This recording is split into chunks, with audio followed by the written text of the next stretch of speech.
न जीवन दिखता न मरण दिखता है, एक राग दिखता है।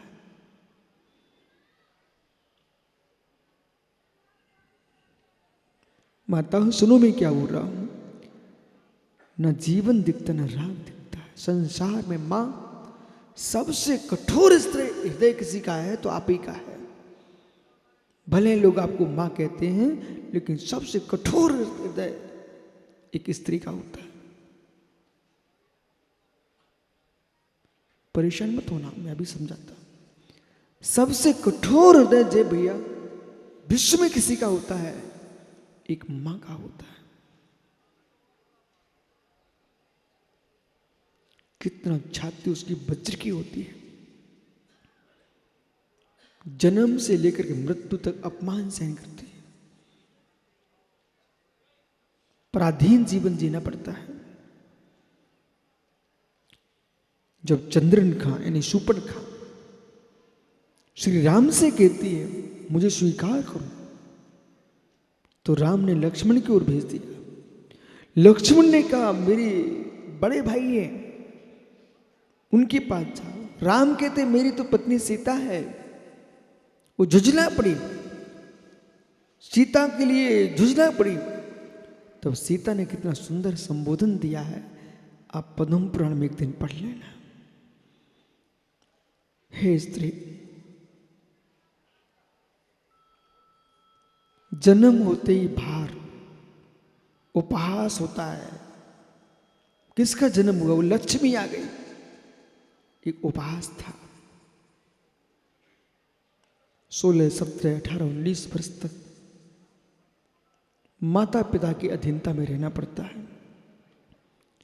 शीलवंती कन्याएं अपनी माता पिता की छाया के बाहर नहीं घूमती।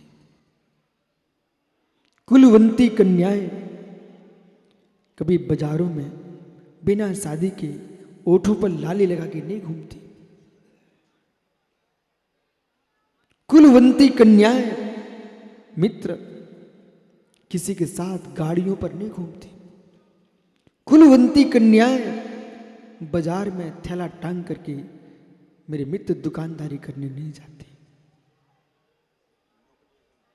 कुलवंती कन्याएं घर की शोभा है पे नौकरी करके अपनी शील की दुर्दशा कराने नहीं जाती। शीलवंती कन्या उसकी आंख कभी दूसरे के चेहरे को नहीं देखती, और दूसरे के चेहरे और दूसरे की आंखें उसकी आंखों को नहीं देख पाते। धिक्कार हो तुझे, तू पर पुरुष को देख करके अपने शील को बेचने को तैयार है। ये कौन समझा रहा है? ये जानकी समझा रही है। किसको? शूर्पणखा को, चंद्रनखा को। हे मित्र, जिसका स्वयं के बेटे का सिर कटा पड़ा हुआ है, माताओं ध्यान से सुनना, वो बंगीला संभल के जीना।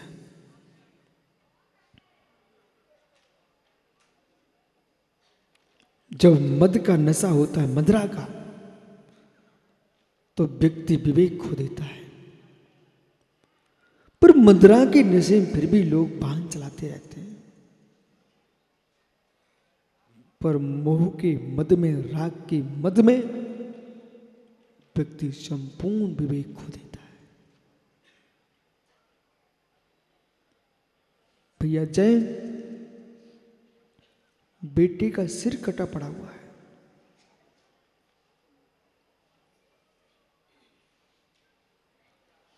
लक्ष्मण के हाथ में खड़ग चला गया, सूर्यहास। तब भी सनत पंडित जी बेटे का सुख भूल गई, वो काम के बाणों में बित गई। कहती मेरे स्वामी बन जाओ।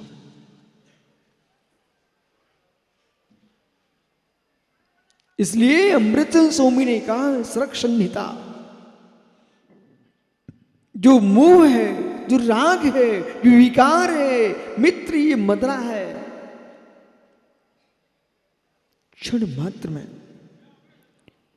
जान के समझा रहे थे,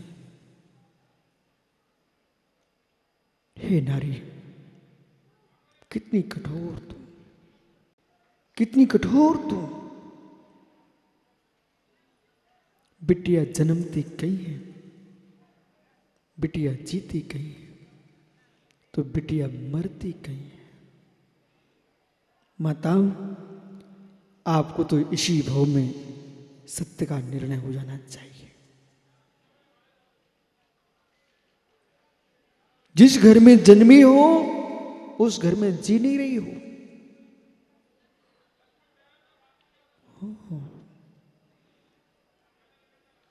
जिस माता पिता ने तुमको जन्म दिया था उस घर को तुमको छोड़ने में देर नहीं लगती है, और तुरंत ही दूसरे घर में आप मुस्कुराना प्रारंभ कर देती हो। कितना कठोर हृदय आपका है।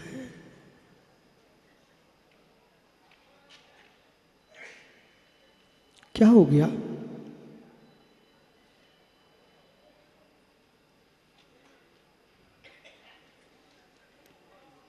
पंडित जी क्या हो गया?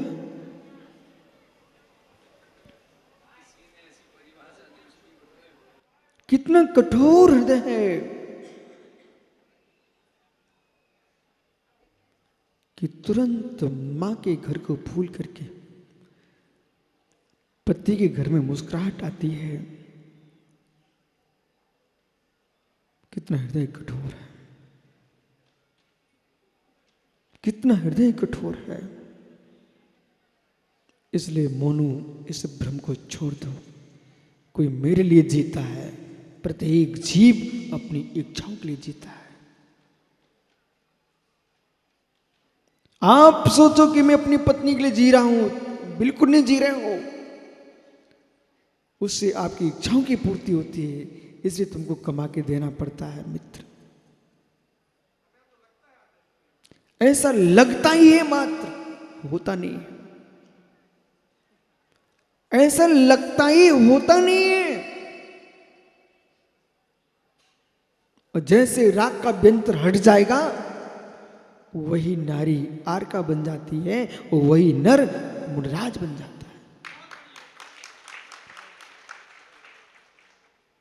और जब तक राग का व्यंतर चिपका हुआ है, एक बार किसी को व्यंतर लग जाए, समय सारची में लिखा है भूता विष्ट जो है, भूता विष्ट जो है, उसके लिए तो हो सकता है सनत विनोद जय भाई कोई मंत्र करना जानते हो। इनके पिताजी ने, विनोद पंडित के पिताजी ने इनको भूत भगाने का मंत्र तो बता दिया। विनोद के पिताजी ने भूत भगाने का मंत्र तो बता दिया, लेकिन विनोद के पिता मोह भगाने का मंत्र नहीं बता पाए। वे भी हार गए।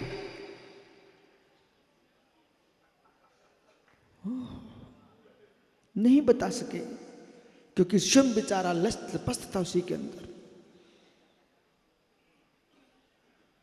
पंडित जी, आपके पिताजी ने बहुत कुछ आपको बताया था।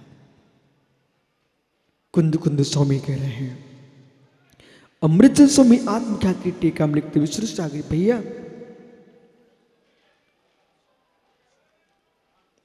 मोहाविष्ट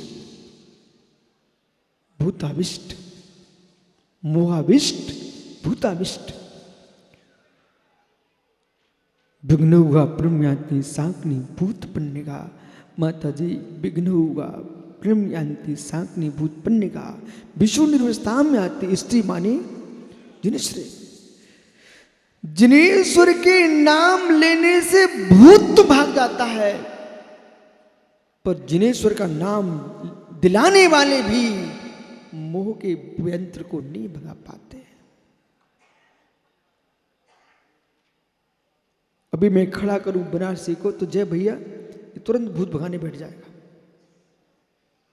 लेकिन स्वयं बेचारा पंडितानी के लिए घूमता रहता है। क्या कर सकते हो? इतना घबराता है, इतना घबराता है। बोले सेठानी जी, सेठानी जी। पंडित जी, कभी स्वप्न भी याद आ जाए आज का प्रवचन तो सोचना ये बात कहां तक सत्य है। मित्र 5 लाख दे दिए ना आपने? किसने दिए अभी मंदिर के लिए 5 लाख? कौन था? नीचे बैठा है। मित्र 5 लाख छोड़ना बहुत सरल है, तब जानू तुम 5 पाप छोड़ दो।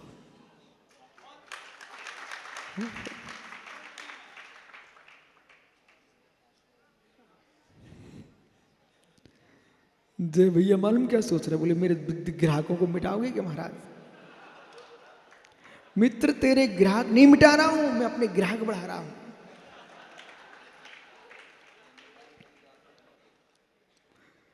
$5 लाख छोड़ के आ जाना कठिन नहीं है, यहां तक कि 5 पाप छोड़ देना भी कठिन नहीं है। 5 पाप के भीतर बैठा राग छोड़ना कठिन है। बोले घर छोड़ के चल देना कठिन नहीं है, घर में कुछ नहीं रखा है उसे हर व्यक्ति छोड़ना जानता है, पर आत्म घर के भीतर जो घर का राग बैठा है उसे छोड़ के देखो।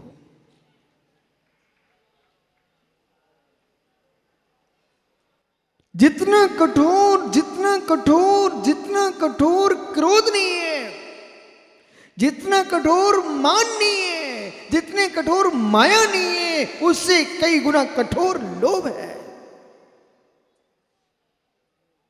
दादा पिता पुत्र को नहीं देख पाता, पुत्र पिता को नहीं देख पाता, भाई भाई को नहीं देख पाता है। जय भैया एक छोटे से चबूतरे के पीछे, छोटे से चबूतरे के पीछे कल एक घटना घट गई। एक चबूतरे के छोटे चबूतरे के पीछे देवर ने अपनी भाभी के टुकड़े टुकड़े कर दिए। जैसे कोई लकड़ी को छीलता काटता है ना, उसने उठा करके कुल्हाड़ी कुल्हाड़ी मार करके अपने भतीजे को भाभी के टुकड़े टुकड़े कर दिए। हे संपत्ति, हे धन, हे राग, हे लोभ, तूने क्या कर डाला? इंसान ने इंसान को छील के फेंक दिया। विद्वानों कोई नहीं कह पाएगा, मैं ही आपको बता रहा हूं। बंगेला मित्र छोटी सी बात मेरी मान लेना, ये तू पंडित भी बन जाए इतना ध्यान रखना, हाथ में तलवार ना ले पाओ, कुल्हाड़ी ना ले पाओ, लेकिन जिह्वा की पैनी छेनी से भी किसी की निंदा करके किसी की प्रशंसा को मत छील देना।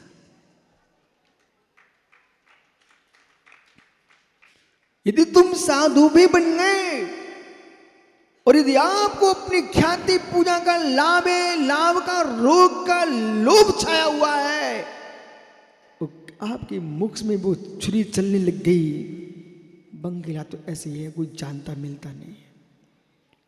इस शब्द में हाथी साहब आपने एक जीव की यशा कीर्ति धर्म की हत्या कर दी है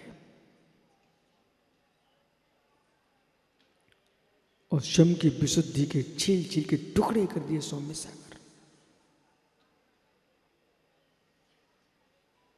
मोक्ष मार्ग इतना सरल नहीं है मित्र विराजो, मोक्ष मार्ग इतना सरल नहीं है कि कपड़े बदलने से मोक्ष मार्गी बन जाते हैं।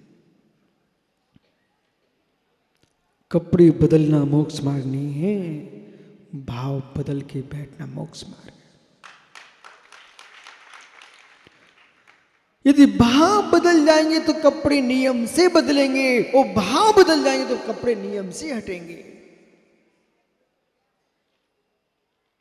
जिनके तन से कपड़े नहीं हट पा रहे हैं, विश्वास मानिए वे लोभ कसाई लोग हैं, अभी उनकी लोभ कसाई नहीं हटी है, इसलिए धागे चिपकाए बैठे हैं।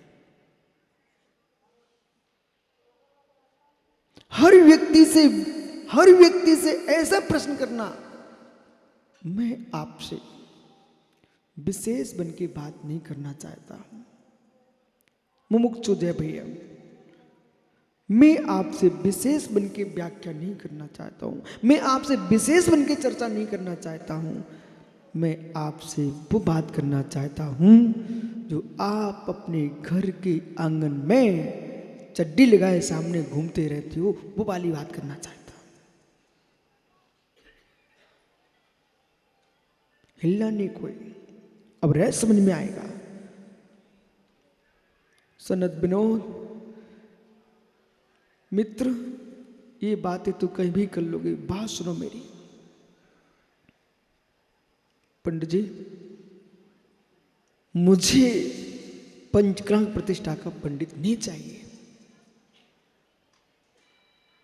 मुझे रजवास के घर में अंडरवियर लगा घूमने वाला पंडित चाहिए।